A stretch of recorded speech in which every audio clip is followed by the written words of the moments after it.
बिस्मिल्लाहिर्रहमानिर्रहीम। परचा Urdu class 9th सवाल नंबर 8। मुकालमा या कहानी तहरीर करें। वक्त 17 मिनट और नंबर इसके 5 होंगे। उन्वान तारीख़ पाकिस्तान, तमहीदी मंजरनामा,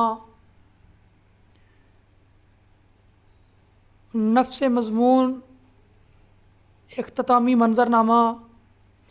अब जो सवाल नंबर 8 है इसके बारे में हम गुफ्तगू कर रहे हैं। एक तो इसका खाका दिया गया है। इस खाके के मुताबिक आपने जो पेपर में सवाल है उसको हल करना है।